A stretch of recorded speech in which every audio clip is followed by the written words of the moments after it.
കരുതലിന്റെ സ്നേഹസ്പർശം AKG memorial cooperative hospital, Kannur. ഇന്ത്യയിൽ ആദ്യമായി ലോക പ്രശസ്ത എത്യോപ്യൻ കലാകാരന്മാരെയും റഷ്യൻ സർക്കസ് പ്രകടനങ്ങളുമായും ഗ്രേറ്റ് ബോംബെ സർക്കസ് സെപ്റ്റംബർ 28 മുതൽ കണ്ണൂർ പോലീസ് മൈതാനിയിൽ ആരംഭിക്കും. മാനേജർ ശ്രീഹരി കണ്ണൂരിൽ വാർത്താസമ്മേളനത്തിൽ അറിയിച്ചതാണിത്. ഞായറാഴ്ച വൈകിട്ട് 7 മണിക്ക് പോലീസ് മൈതാനിയിൽ കെ സുധാകരൻ MP ഉദ്ഘാടനം ചെയ്യും. മേയർ മുസ്ലിം മഠത്തിൽ അധ്യക്ഷത വഹിക്കും. V Sivadasan MP, deputy mayor P Indira തുടങ്ങിയവർ പങ്കെടുക്കും. ദിവസവും 1 മണി, 4 മണി, 7 മണി എന്നീ സമയങ്ങളിലാണ് പ്രദർശനം. 150 രൂപ മുതലാണ് ടിക്കറ്റ് നിരക്ക്. 6 വർഷത്തിനു ശേഷമാണ് ബോംബെ സർക്കസ് കണ്ണൂരിൽ എത്തുന്നത്. കുട്ടികളെയും സ്ത്രീകളെയും ആകർഷിക്കാൻ വിവിധ ഇനങ്ങളും സർക്കസ് കലാകാരന്മാർ അവതരിപ്പിക്കുന്നു. Dogs, acrobat, dental balance, balance in trapeze തുടങ്ങിയവയും ഇതിൽ ഉൾപ്പെടുന്നു.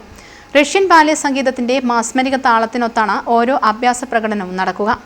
നാളെ വൈകുന്നേരം 7 മണിക്കാണ് സർക്കസിൻ്റെ ഉദ്ഘാടനം.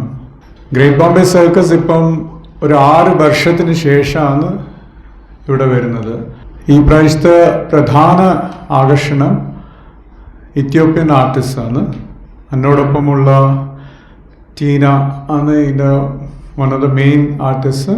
ഇവരെ പ്രധാന ഇനെന്ന് പറയുന്നത് ആൻറ്റിപോഡ് കോൺടോഷൻ എന്ന് പറയുന്നൊരു പുതിയ ഐറ്റമാണ്.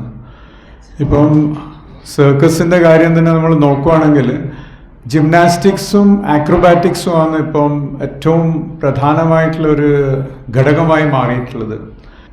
ഈ സർക്കസിന് എടുത്തു പറയാനുള്ള ഒരു ഘടകം എന്താണെന്ന് വെച്ചാൽ നമ്മളിപ്പം 105 വർഷം പഴക്കമുള്ള സർക്കസാണ്. ഇന്ത്യയിൽ തന്നെ ഇപ്പോൾ ഏറ്റവും പഴക്കമേറിയ സർക്കസാണ് ഗ്രേറ്റ് ബോംബെ സർക്കസ്.